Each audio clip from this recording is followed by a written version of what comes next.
Hello, and welcome to the Joy of Deving with Bob Hess. I'm Bob Hess, and I'm here from my home office, working for Standing Stone Games, working on Dungeons and Dragons Online. Thank you so much for joining me. This series, the idea of it is that essentially we want to give you a little bit of a glimpse of what the particulars are of game development and using game development in our specific tool suite.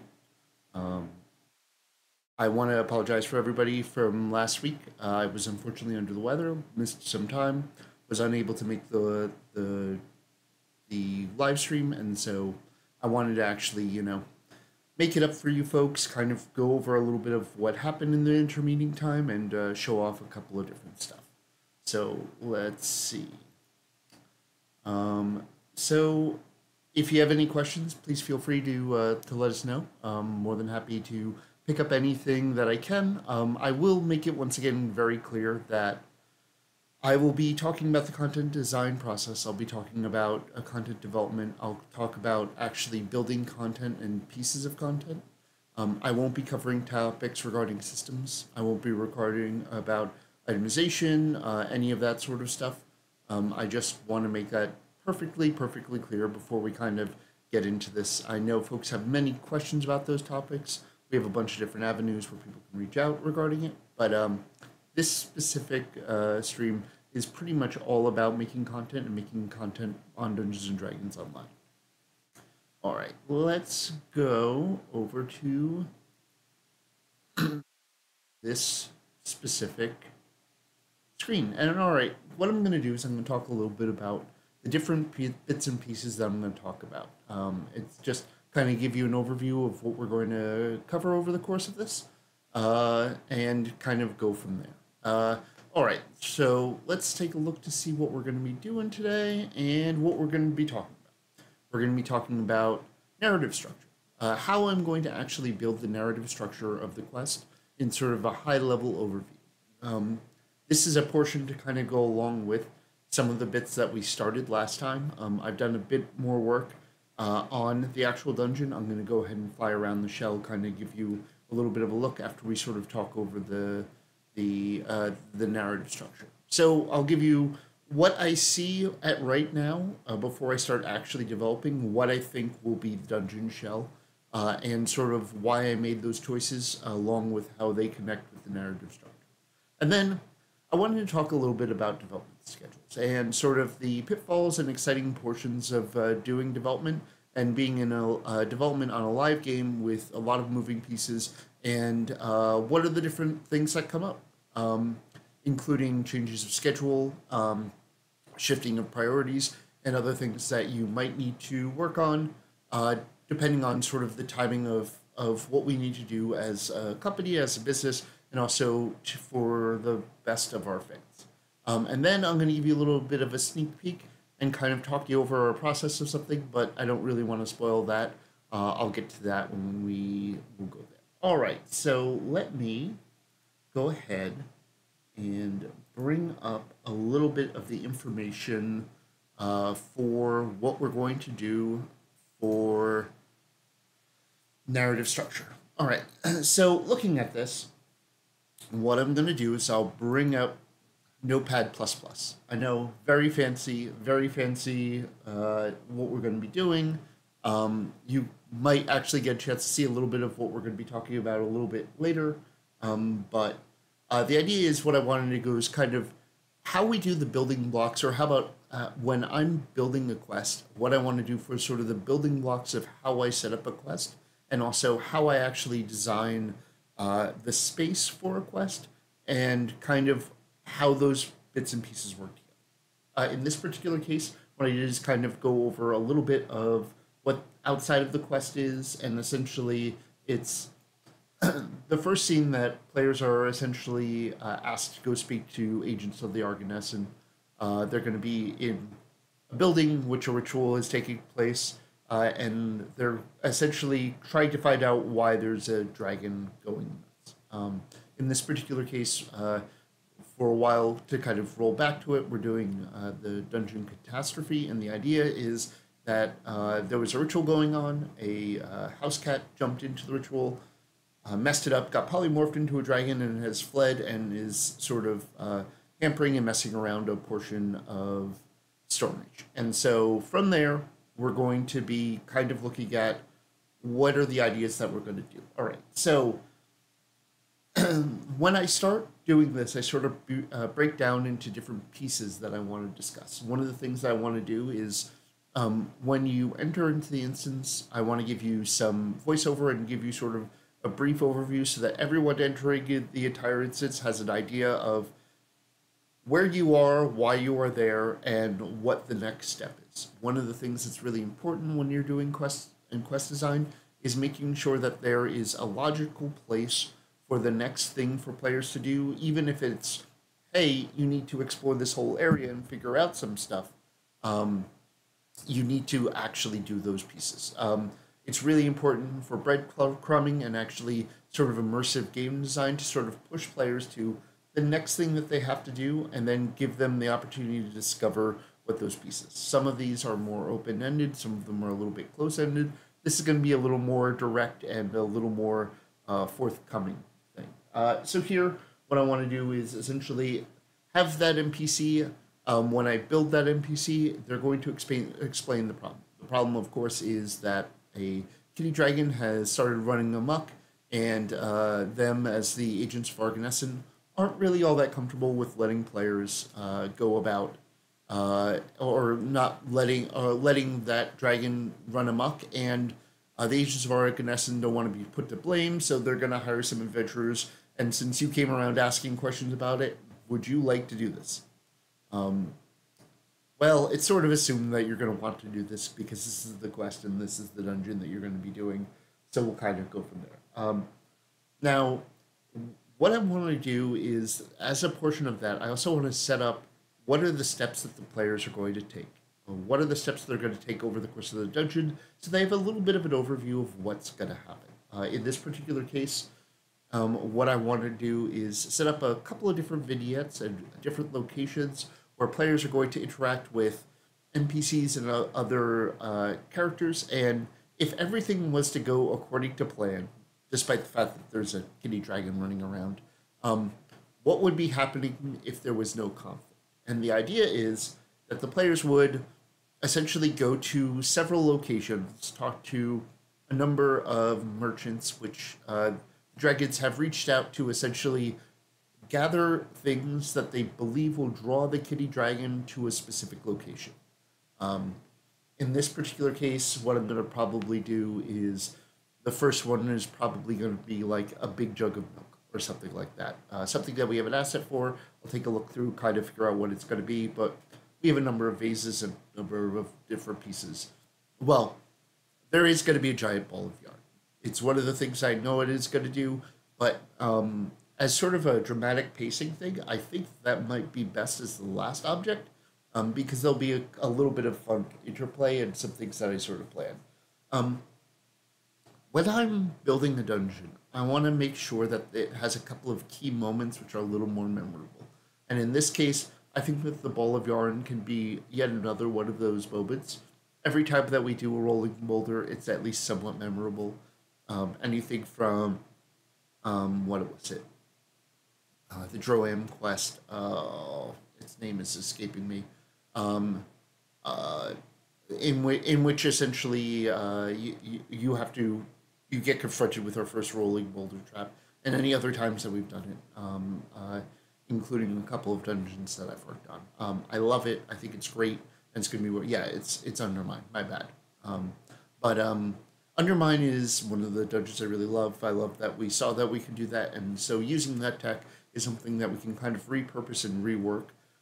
In this case, what I'm thinking about doing, and I'm kind of bearing the lead, is what I might do is actually have the players interact with it, and rather than having to fight it, they might in fact have like a series of NPCs which are running up a thing, and then the players will push it over and maybe bust out a door like Ingram and Barrett. One of the ideas that I like to do is I like to have those couple of memorable scenes, and I think that that might be one of the better ones. One of the other things that I needed to do when I was thinking about how we're going to go about this, and I mentioned this in Object 4, and I'm probably going to actually move it up a little bit. So the idea is, who is the person that you're fighting? We know that it's going to be some sort of mimic, but how would they get the information that they're doing all of this stuff? And so one of the things I had to do is I had to think about a number of different narrative concepts and ideas of what might work.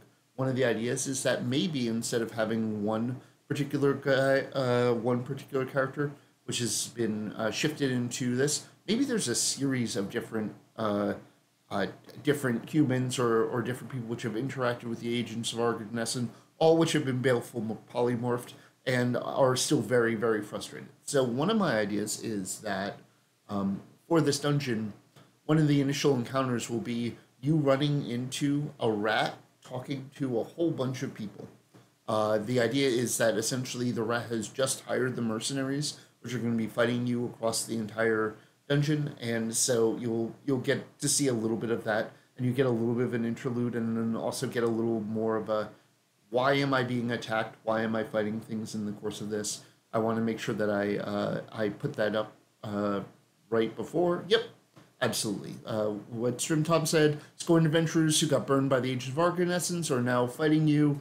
The want is to essentially, the more that I can kind of build it into a group, it also allows me to do something like, do I want to do a mini boss? If I do a mini boss, what's the theme of it? Well, I can do another creature, or I can do another person. Maybe use one of our seldom used monsters, something like that.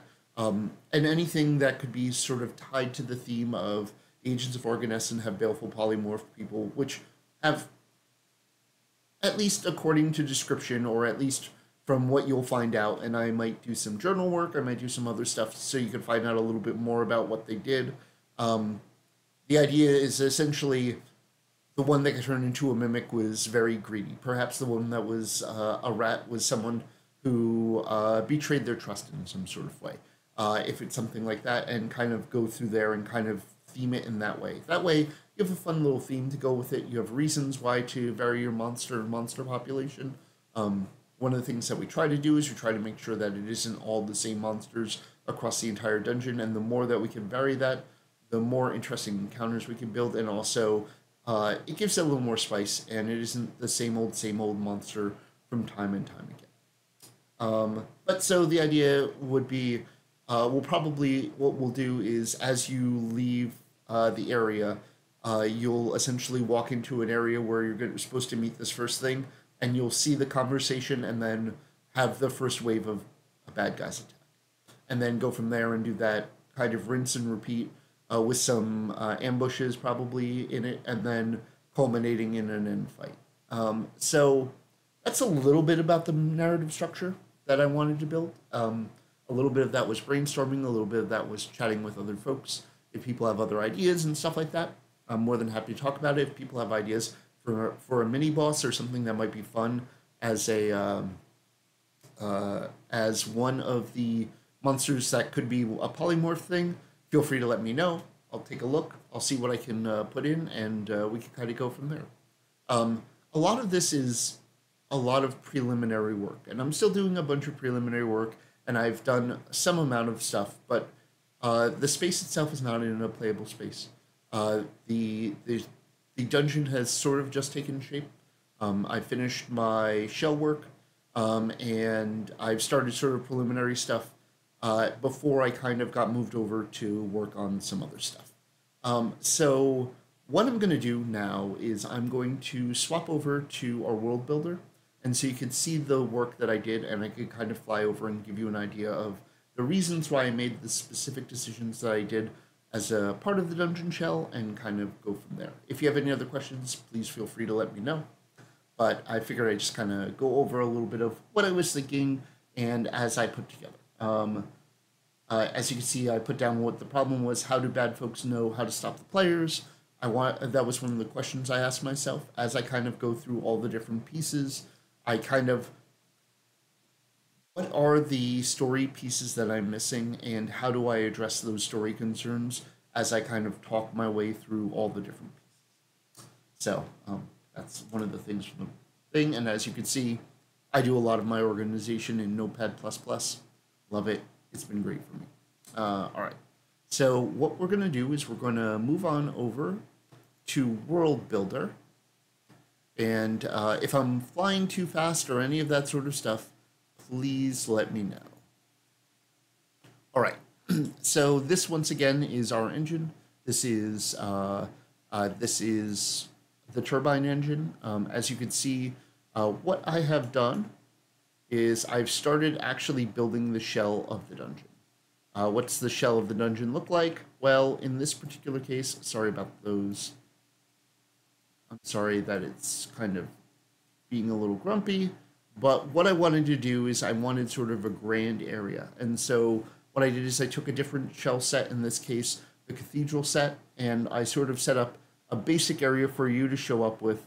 This is going to be decoed out. There's going to be the ceiling. I'm going to probably put some panels in it and stuff like that where stuff is broken out and kind of show all the visual storytelling. There's going to be a lot of deco that I have to do for this space. I probably made the space a little bit too big, but the idea is that there's going to be this main space, and then you're going to teleport into what's going to be actual streets in one of the areas in Stormreach.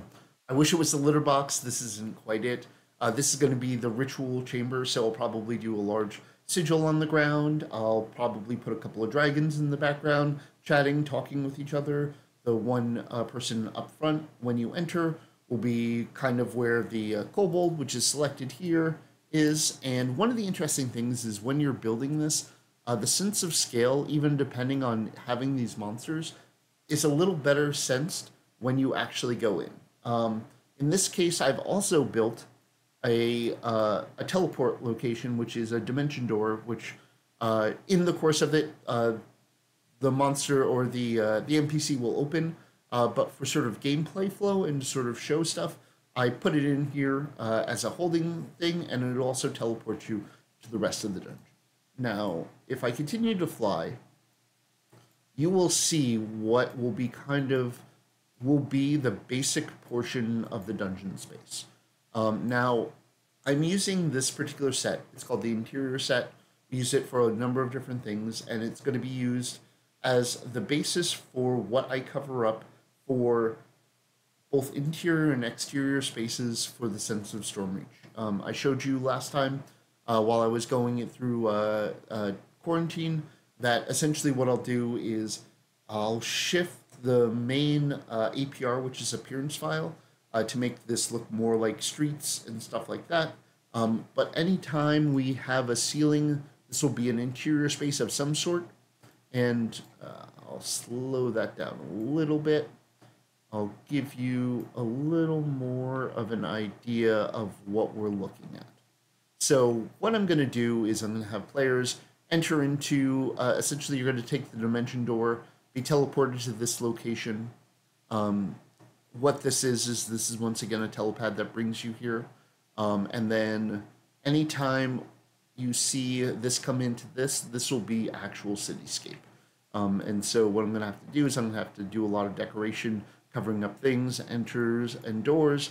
But this is the basic building blocks of what one of our areas looks like. As you can see, I'm kind of flying around through. And what it is, it goes from interior to exterior. And probably in each of these exterior spaces, I'll rework them a little bit. But this will be where one of the merchants is and stuff like that. And I'll probably put a couple of different, like, unpassable or areas which you can go to, which kind of make it feel like a flowing city rather than just this is one room, this is another connected room, and things of that sort. But for the basic layout, when I'm actually doing sort of first pass stuff, I do this is the critical path area that I'm going to do. So in this case, I have the first area where I'll probably do something in which you see the rat having the conversation with a bunch of guys. The store that you're going to be going to will be here. It'll be set up in here. You'll talk and you'll get probably a big jug of milk or something like that, which will be magically teleported for you because there's no need for you to carry it. This will give us some space. This is a decent amount of space for when you actually attack things. I have to use the laser pointer to hold the cat's attention long enough to cast the spell on it.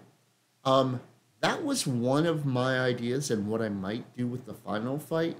I might do something in which I might do the mirror stuff that we've used in a number of different quests, which you could shoot a laser. And what I might do is have something where you're setting up something to uh, draw the cat to a specific location, and when you do it, the monsters might go attack and might try to turn the mirrors and are trying to prevent you from doing that. And I might do that as the final fight. It's one of the ideas I had. I have to look into the R&D of it. I might show you some of that, but I think that would be kind of. But it's a great idea, and I totally agree. So as we go through, as you could see, this is the area. This will be another open area courtyard. There'll probably be a little merchant here where you're going to talk to them. Guys will try to ambush you in these corridors or come out while you're there. And then we continue to go in and outside, and one of the reasons why we do that is for performance concerns. Essentially, the exterior areas, the way that they're built, they don't have as good, they don't prevent people from perceiving objects in other areas and stuff like that. It essentially doesn't allow you to, it limits the draw distances, and there's a couple of different technical portions of it, but we do it just to sort of break up the areas and so that each of these areas have better performance for players and things and that stuff. This here is another open air area, which I figured would go into the shop with the, which essentially has where the ball of yarn would be. This would be the large ramp that goes down into the area, which will probably run over some stuff. This will probably be an encounter area, and this might be the final area for the for where the kitty dragon is at the end. One of the things that I do want to make sure is that I have spaces where you can see the kitty dragon as we're going through, and maybe I might use the for black and blue, we had a flyover.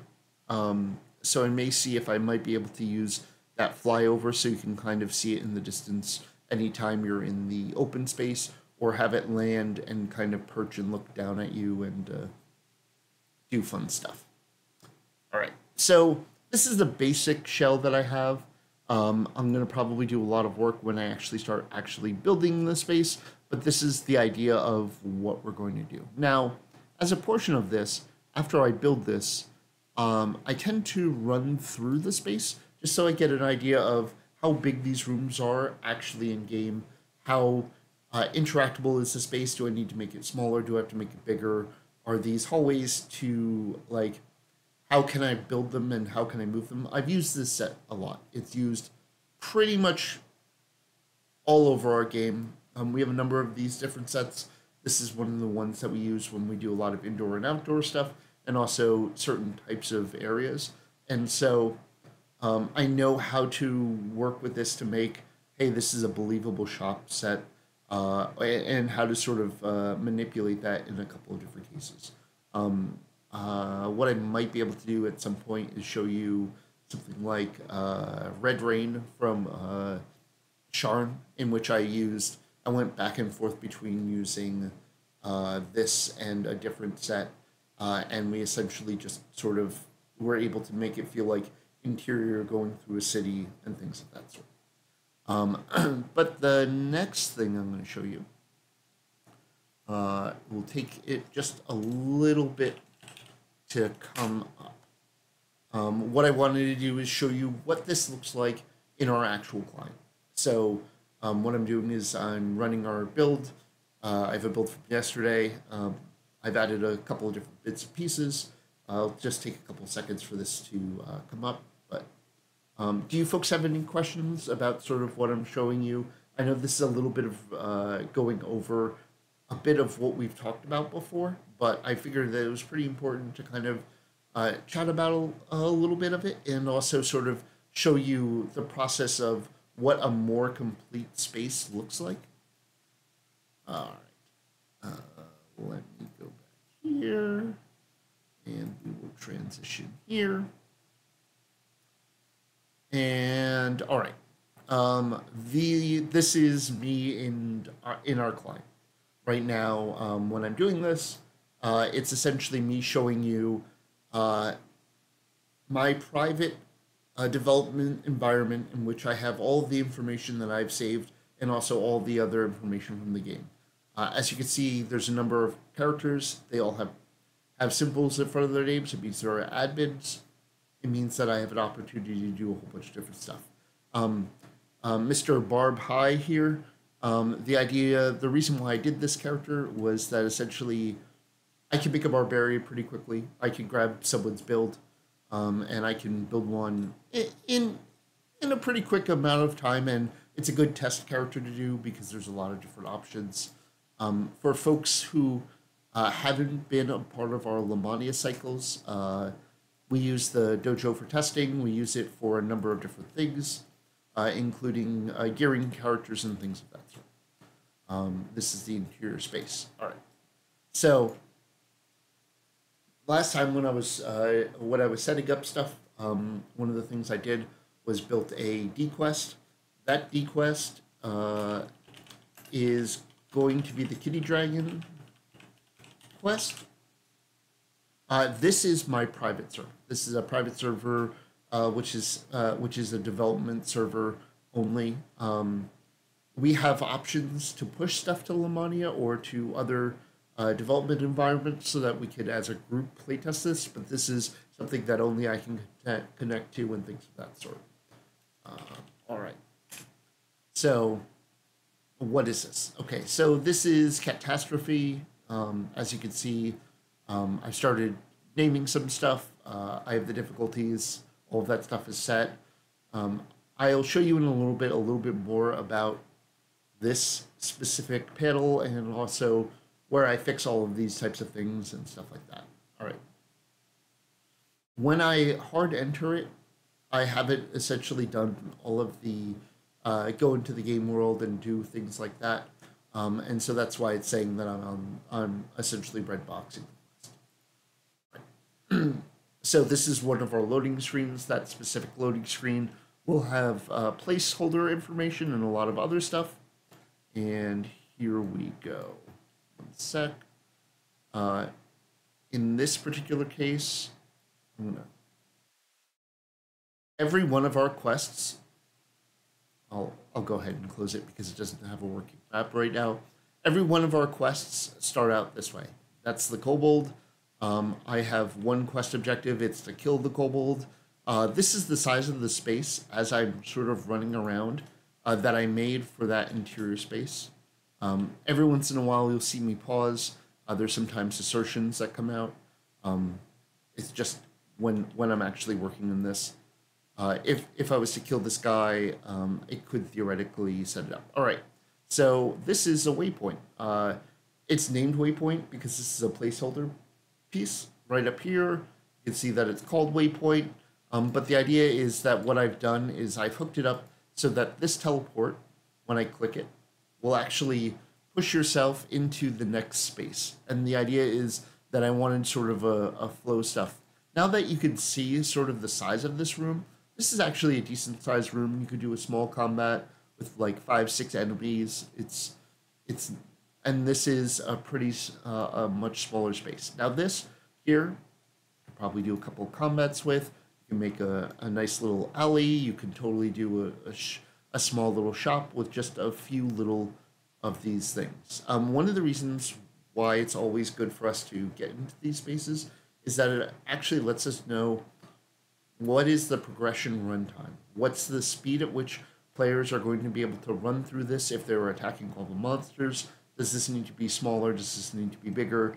It's one of the ideas. I can tell kind of by the shape of this is that I'm going to probably have to rework it and make it a little bit bigger just because the traversal between space to space.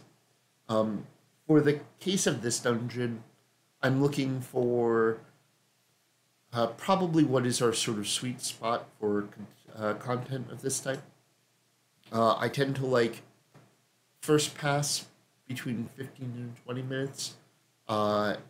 Repeated play is somewhere between 10 and 15 minutes. As long as the encounters are memorable, as they move along, and all of that sort of stuff. And it's really important for us to actually do that stuff and actually set it up in a method in which we're able to do that stuff. The idea is that we really want to make sure that the experiences are fun, are quick. There will be some which are more intricate. There will be ones which are longer. I think a good breadth of content and amount of time. But for more smaller, disposable pieces of content, we look to do somewhere between 15 and 20 minutes. As I can see, as I'm running through this, I've gotten to, this is going to be another back alley. We're walking through. We're just kind of wandering through and taking a look at the space that I've set up before it is. I'm doing a lot of this also to show you that when I actually finish what this looks like between now and also when I'm done decorating it, which will be one of the other passes that I'm going to do after I kind of finalize the shape of this dungeon. I'll also generate a map and things of that sort. And you can see that this will be the hallway down. I probably need to put 2 to 3 more large rooms in this to sort of extend it to the size that I need. I might I may make this a sort of midway point or something like that, and I also have to figure out what I got to do, kind of running around the space and getting an idea of it. I probably need 3 to 4 more large rooms, maybe a larger exterior section in which there's a little more combat. But this is all stuff that while I'm building, I'm trying to get a sense of it, and then I want to make sure that I go into client and understand that the shift between working in our tool and what the players actually expect is a pretty large shift, especially if you're not quite used to the space and what's going on for that. So this is a little bit of what I've done for this specific dungeon, what I'm working on, and the pieces of that. And this is sort of the bare bones of Kitty Dragon before we sort of start off. So what I'm going to do is I'm going to come back to World Builder. And then I'm going to shut down my server. Just take a second while I do that.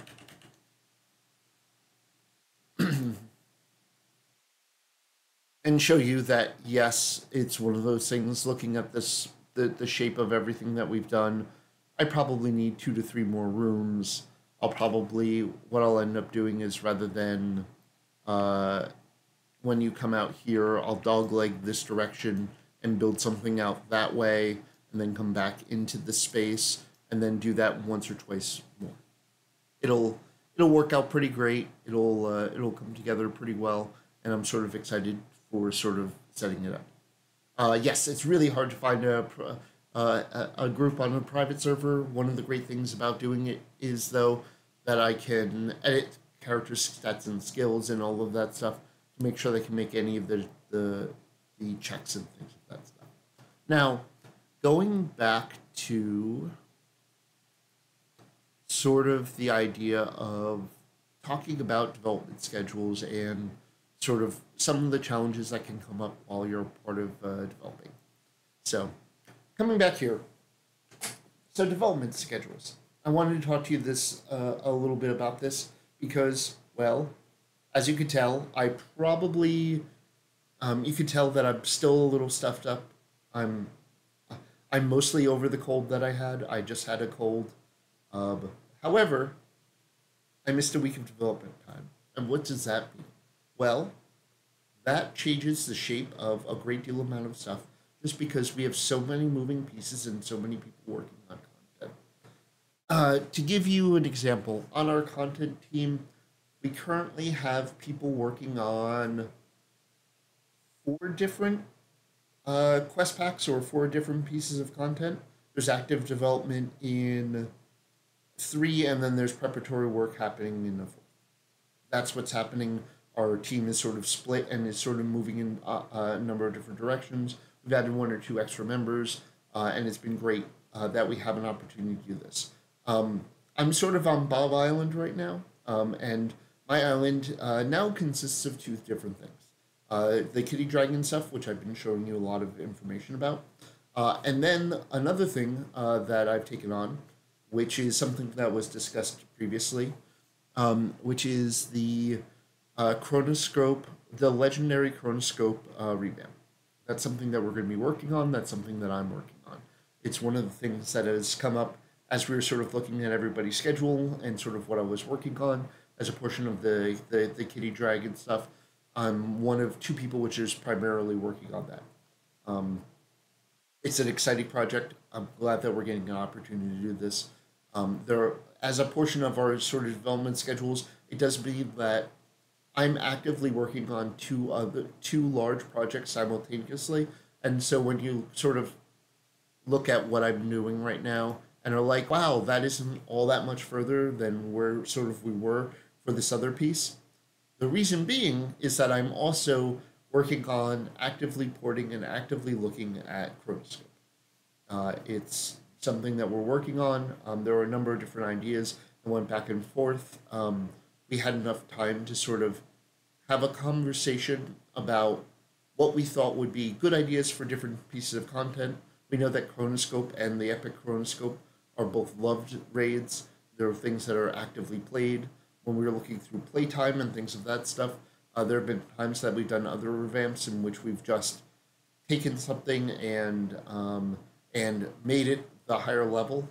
In this case, we really didn't want to do that with Chronoscope. Chronoscope is a great piece of content, and also the rewards from it are still greatly sought after. And the playtime, using the tools that we have for characters and playthroughs and all of that sort of stuff, it is a actively run raid. We thought it was interesting to do it, and we had a little bit of I had a few free cycles, and so I was able to put it in a little time.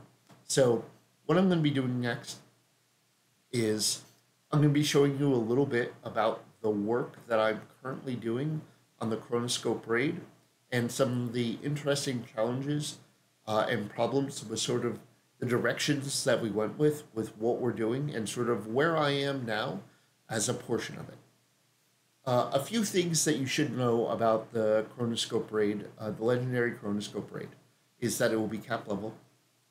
It will not replace the previous versions that are existing. We're going to be essentially making new monsters for it, which will be similar monsters, and we'll be doing similar boss fights, but we might shift up the boss fights a little bit for this legendary version. We know that the content's well liked. We know that there's a reward structure which is interesting, and I know that the systems team is working on sort of what they want to do for that next bit, but that's not stuff that I'm working on. So the interesting portion is that as a game developer, you're sometimes given projects like this. And so what I needed to do is I needed to figure out, how did I do this? Or how am I going to go about doing this? And one of the things that we had to do is we had to take the existing information and the existing land blocks and figure out a way to rebuild them and copy them. It's something that we can do through the tools. There are ones that we have done more simply. This was more of a challenging task. There's a number of gotchas which have kind of come up as we're sort of building this. As a note, if you have any questions about this, please feel free to ask. For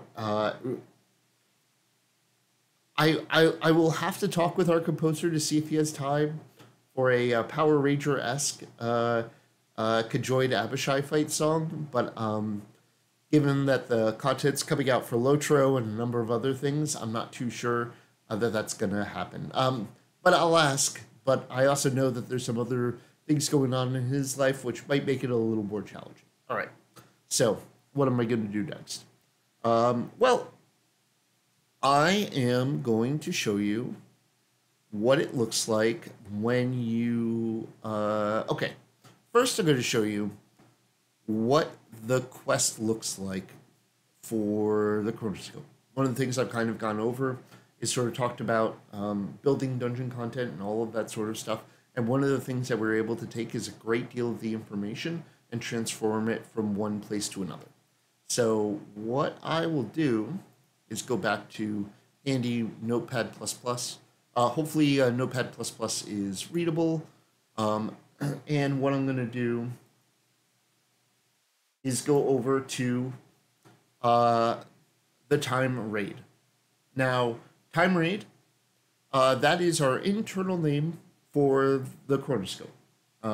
There is a whole bunch of information which is put in this. I'm not going to go over all of it, but some of it I'll just kind of go over. What it is anytime we have a piece of text, it refers to a string table. I talked about this a while ago. Essentially, anytime you see the .sct, it just means another file where we save information and so that it can be referenced. These locations here, these are where in-game the teleport things that happen as you go about it happen. In this case, you could see that we have a lot of other information, including what are the levels for the specific things. The length and complexity is something that has to do with our XP formulas. It's not particularly straightforward. I can kind of go over it when we actually go to set this at the end of the stuff, but I'm probably not going to talk too much about it. So, now, one of the interesting things about when we build quests is that all of this stuff we do by hand. We essentially, we know that this is the format of what it is, and quest completion 1 right here has a whole bunch of information. It is a scripted event, and that scripted event asks you to, there's a keyword on when we've set up and when we kind of go into something that says that when this is run, it tells you that this is the objective that's going on. And since the objective, I'll show you here, if the objective is revealed, this is, if the objective isn't revealed, this is what's going to show up when you start the raid. In this particular case, when this scripted event keyword is hit in the back end of how we've set stuff up, it will complete this objective. Kind of neat. It's sort of the flow how we do it. We have a number of different ways that we can modify and move a quest, and also update quest text and a number of different things. As a portion of this, this is the text that is given when you look up in the actual quest panel. This here is when you complete it. This is the text that goes up in the little block box in the center. And then this is the DM line that comes across when you complete this specific thing. And this is a reference to the file that's actually being played and how far away it can be heard and a number of other options. Okay. I will get back to that in a little bit, Sean, regarding a little more encounter stuff. And maybe what I'll do is I'll cut and paste that and kind of talk about that in a little bit later. All right. So this is pretty much how each of our quests are set up. It is a great deal of text. We essentially copy and paste a good amount of this information, and depending on the type of objective that we're doing, it will go through here. Here is speak with Tremis to start the ritual, starting the ritual, and then 1 second. Sorry about that. The next piece is essentially the start of the start of the ritual at the beginning of the quest, and observe the ritual, and then it keeps on going and kind of talks about all the different pieces and as you go through. Now, what I've done is that this is essentially more or less a portion of a copy of what it is, and this is actually the legendary quest. It's a separate quest.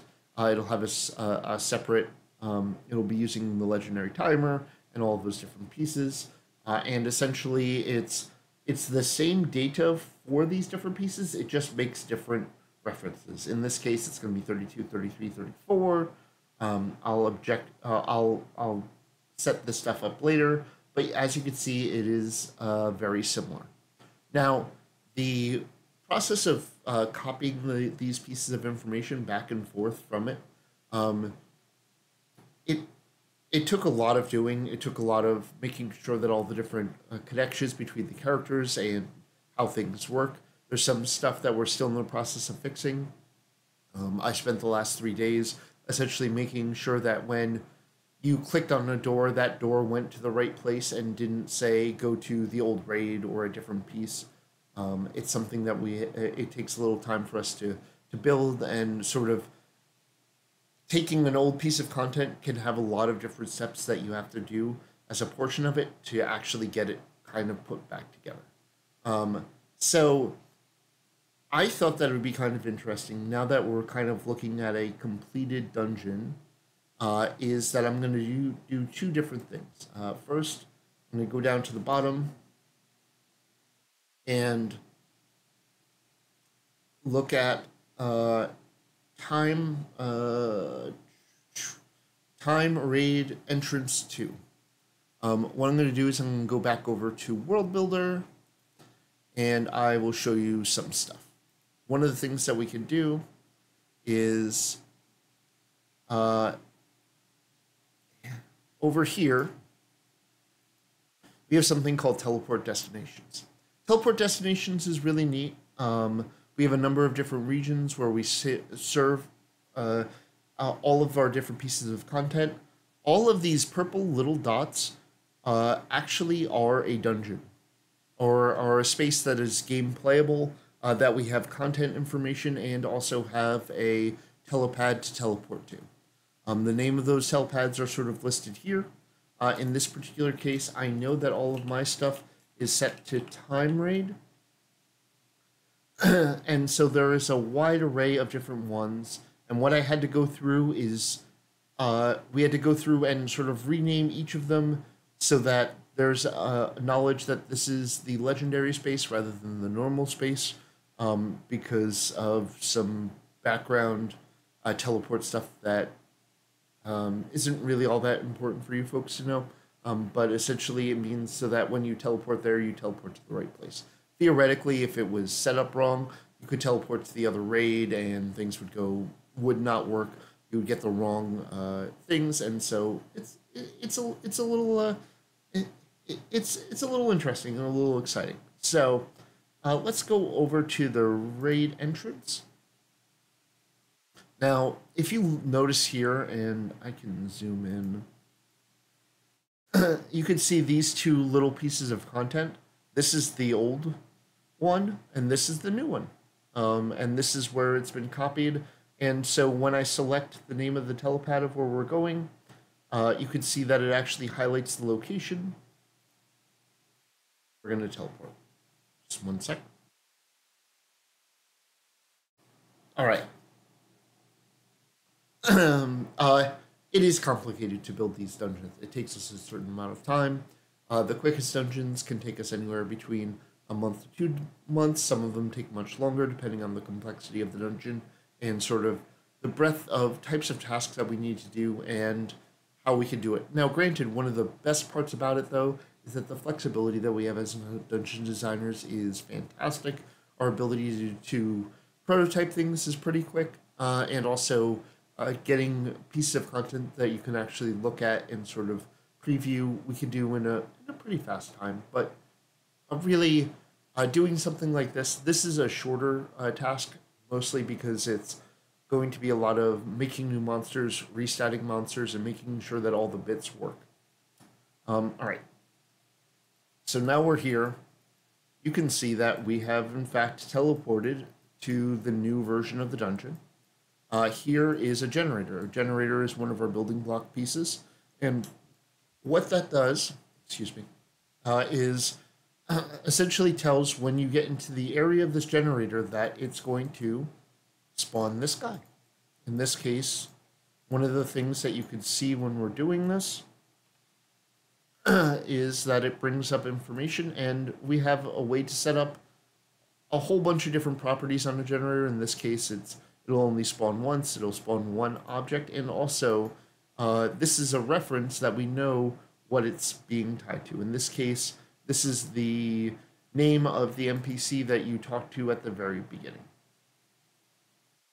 As you can see, this is the shape of the chronoscope, and because this is a more complex piece of content, there's a whole bunch of information that you can see kind of as you're going through, and everything from where the NPC that you talk to and all of the monsters are being spawned into. And this spaghetti is essentially all of the information being sent back and forth between all of those different characters and uh, and essentially how it's all set up. Now, one of the things that I had to do while I was working on this was make sure that as I've gotten different pieces of content working, that I can run it from start to finish as a chronoscope would work right now as of today. So what I'm going to do, as I'm kind of flying through this, is I'm going to also bring up my server and kind of go over and show you what it looks. Now this isn't spaghetti code. This is just a lot of links going to certain types of NPCs, and a lot of this. The good thing about this is this is all done using a system that we have, which allows us to object orientedly connect one thing to another and tell it to do something. It's a great system. It allows pretty rapid prototyping, and also, uh, unless something is specifically or a little more complex, it allows us to do a lot of basic tasks very, very quickly. But yes, some of these link stuff, if you were to look at it like this is somewhat complex, but not drastically complex. Some of the things that you look through, especially when you're trying to figure out what each of these different pieces do, um, it can be exciting, especially if you have to go back into someone else's work which you haven't had a chance to look at, and so you have to sort of unwind and figure out how all of these different pieces are going. All right. So next up, what I'm going to do is go to the client again, and once again sort of walk through what the start of all of these pieces looks like. So in this specific case, what we're going to do is I'm going to load into the instance. Right now, I think this is more allergies rather than still being sick, but I'm still, fighting something off. So uh, when I was in the other thing, the name of the quest name of the raid itself is Time Raid Legendary. And what I can do is we have commands, and in this case, allows me to teleport into that content. You can see that this is the Chronoscope Legendary. There's a lot of stuff that needs to get updated. And what's going to happen is I'm going to enter it. Take a look over here. How much reverse engineering and things of that stuff do I have to do on these updates? A good deal. I have to have an understanding of what the play flow of this quest is and what the play flow of the information of this quest is, and have an understanding of what are the important pieces and which of these pieces are more complex and how do they have to work with the bits and pieces. One of the interesting things that you'll see right now in the Legendary Chronoscope is that I'm in a place where I haven't created the new monsters, so this still has the epic level monsters in it before I've gone through and replaced them. Um, the reverse engineering for a different quest really depends on the complexity of the quest, and some of our raids are some of the more complex pieces of content that we have. In this particular case, you could see, now I'm going to go back and forth a little bit between this and Notepad++. Here, we're going to go back up to the top. And you can see that this says introduce yourself to that Delgan. If I wanted to change this and wanted to rebuild the server, I could actually change that it takes 3 to 5 minutes to change something like that. However, depending on where it is, it could be a little more complex and stuff like that. But that's what this portion right here looks like in the quest. I'm going to go back, and for those who are here, this is you have arrived at the Chronoscope excavation site. Now, I'm going to show you a couple of bits and pieces as we sort of are going through, because I think that some of this might be interesting to you folks. So what I'm going to do is I'm going to go back to World Builder. Now that you've seen that information, you can see, you could have seen where my character was, and what happened was the player, as they approached, they hit this box. Nope, not that box. This, right here. What this is an invisible trigger volume. And what this does is it essentially tells that character to say something as you approach. And as you move forward, this here is the chronoscope text, as you can see in some, it might be a little bit rough to read right here. I'd have to look to see what that floating lever does. My guess is that that's for debugging purposes, but I don't know off the top of my head. But anyway, the more important piece is that this trigger volume right here, which is called area name volume trigger, and if I look at it, this essentially tells you to say the chronoscope, and as I continue to move forward, there is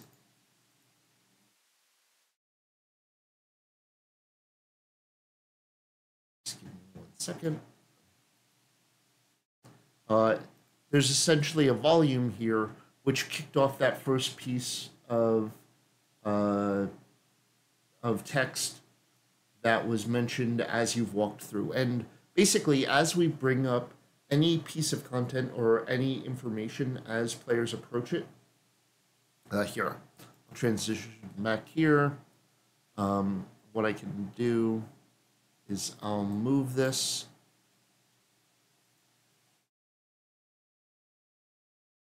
Sorry.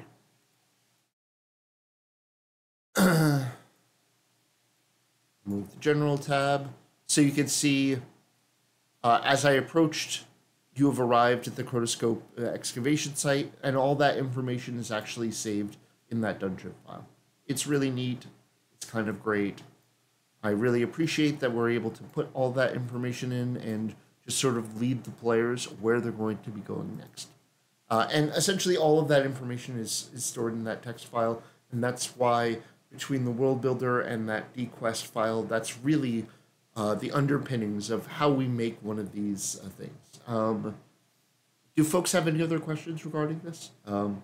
What does the floating level of... Oh, well, these are both the questions regarding a video that came out a little while, regarding someone who was able to see a lever. Many times we use levers for debugging and things of that sort. A lot of times those are not accessible by players or interactable by players. Me, when I'm building certain stuff, if I'm doing a very complex dungeon stuff, there'll be invisible layers set up so that if QA wants to test stuff and doesn't want to go through all the different pieces, or if I need to quickly to push something across. What's the lever do? It's just above the dome. I've talked about it for a little while. I don't know specifically. I'm not really gonna. I'm not all that interested in what it's doing. I'm more interested in sort of showing you the process of what we're going through. So, in this particular case, I'm going to move forward.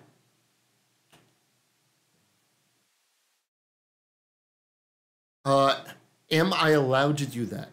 Yes, I'm allowed to do that, but I wouldn't do that because it's really frustrating when you're trying to debug something and someone thinks that they're super clever and have put things in tough to understandable names, all of that sort of stuff. The more information that you can put in to any of your bits and pieces, the more that you won't be cursed by future generations of developers, And as someone which in the background you can see a kind of a bobblehead. Um, uh, I've been working on stuff for more than 15 years with Standing Stone Games, and I've run into things that I did in my first couple of days, and the more information and the nicer that I am for future developers, the better we are going forward. Um, as you can see, this is where all of that information is going, and right now we're playing the start of the chronoscope. So all of that information itself is set in that specific uh, folder, and so as you can see, I managed to get this entire intro scene up and running. There's some assertions which will come up, which you won't see because it's not a part of the window that I'm sharing. But if I was to look here and say, to take a look at these different pieces, you could see that all of this stuff happens, and I can point out in the dungeon quest where all of this information happens and where all of this stuff comes out. Now, one of the nice things is that since this is an epic level quest, move this back over.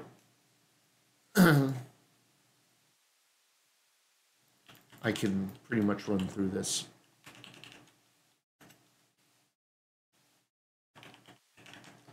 I am immortal and a number of other things, but in this particular case, since these are still the previous monsters, which are CR21, as a 32nd level barbarian with decent gear, I'm not too particularly scared.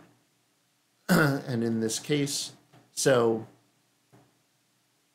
we have the speak with Catrix, the Mind Flayer option, and so what I'll do is, just to show you once again, I'm going to go back to Notepad++, and what we're going to do is you're going to see what happened was you could see that these are, in this particular case, sequential. When you observed the ritual, it completed, which was with a script call, and then after they teleport, you could see that this comes here, and then the next thing that gets put up is the dispatch Basdor and the Great Tieflings. And then when they're defeated, you can see that this is, in fact, the text that puts up. And then when that's completed, because this is revealed by completion condition 4, which is this one here, it has speak with Catrix the Mind Flayer. Now, go back here. I'm going to go ahead and do this. And you can see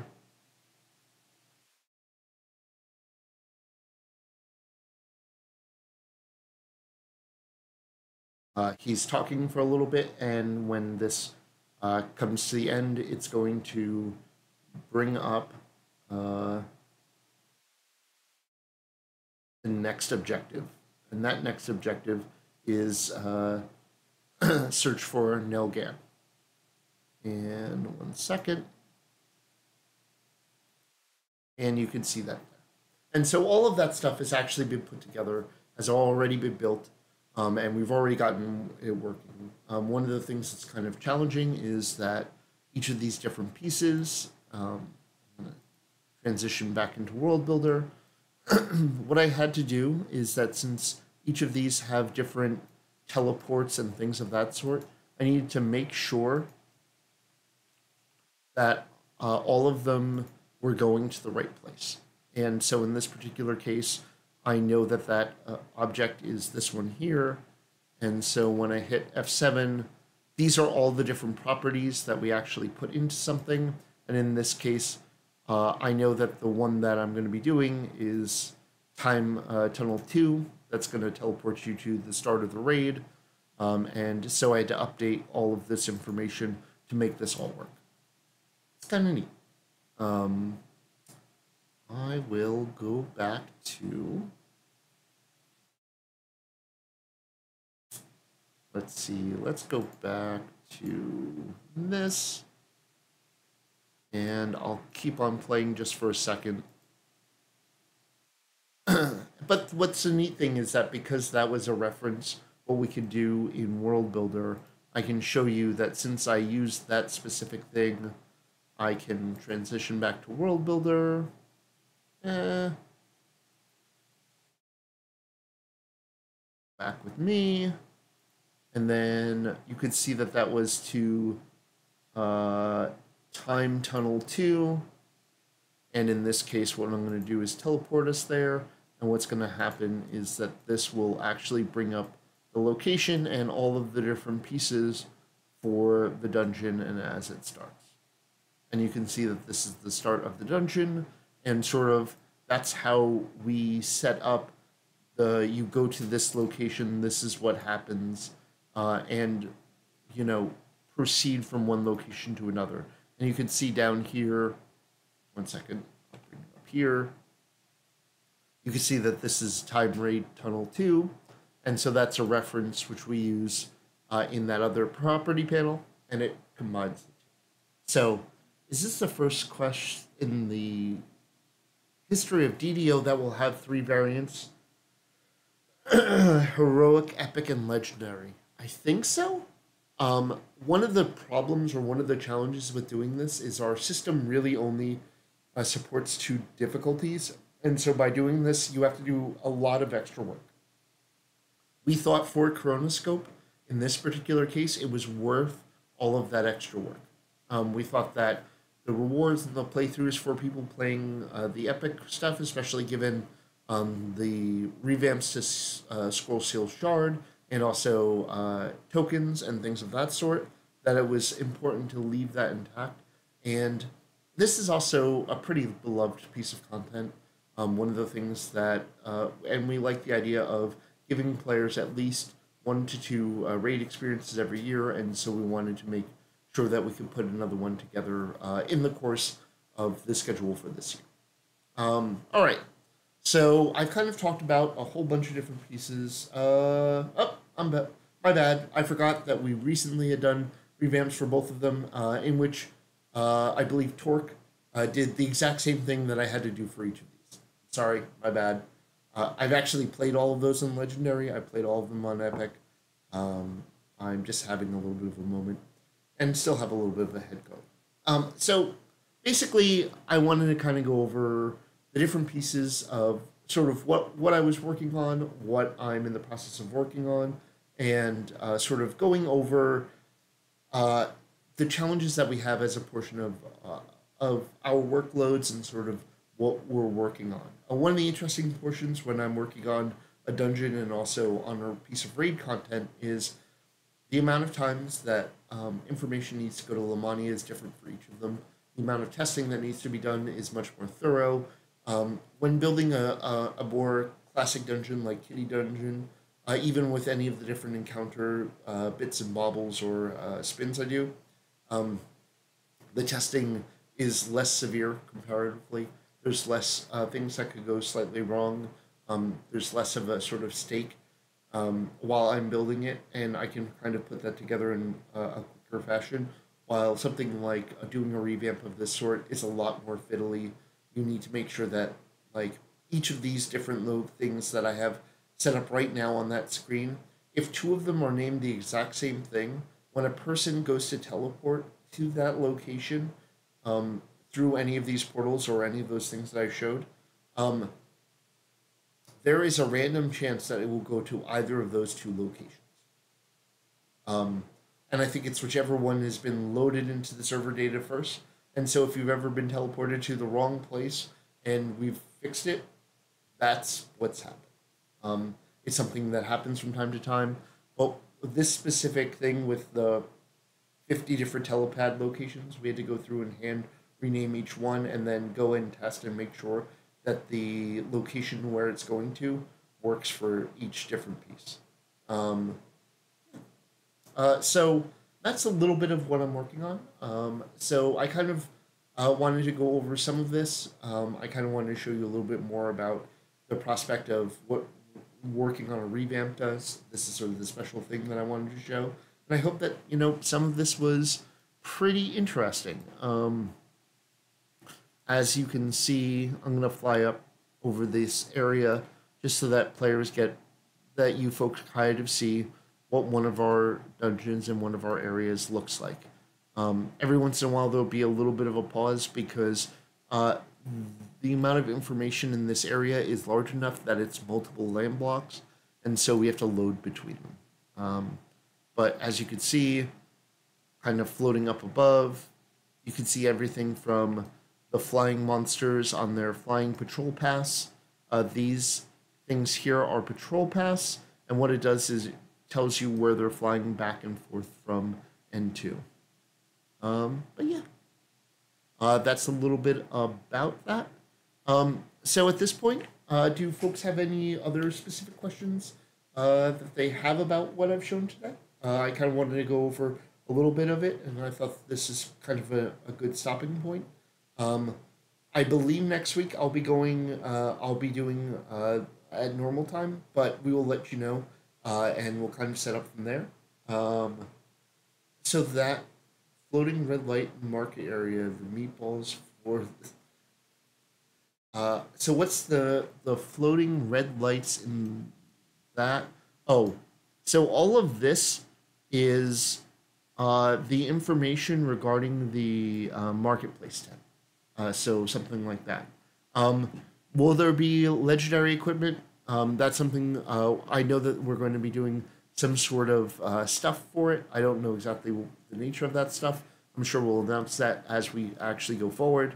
I'm not behind building that stuff, so I don't know off the top of my head.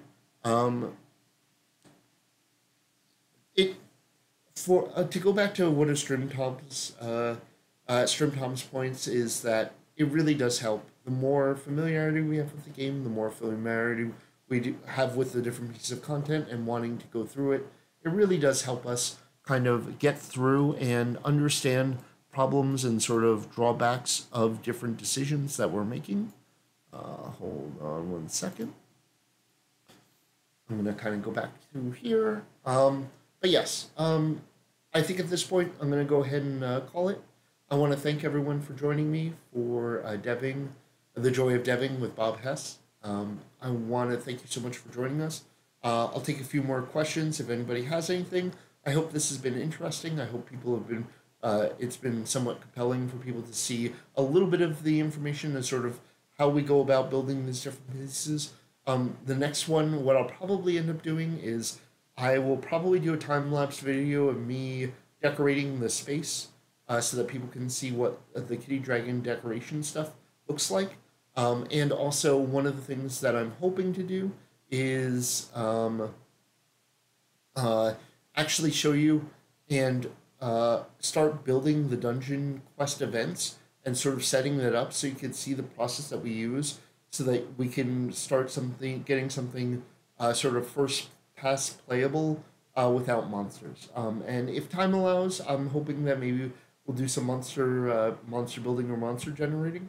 But once again, this has been The Joy of Dabbing with Bob Hess. I appreciate everybody who's tuned in. Thank you so much for joining us. If you have any questions, any comments, feel free, go to YouTube, go to any of the specific threads that we do. If you have questions that you'd like me to answer in the future, please keep an eye out for that stuff. And thanks so much. I hope you folks have a lovely day, and I appreciate your time and energy. Hold on one second, and let's see. And now I just need to find this. Thanks again, and have a good night.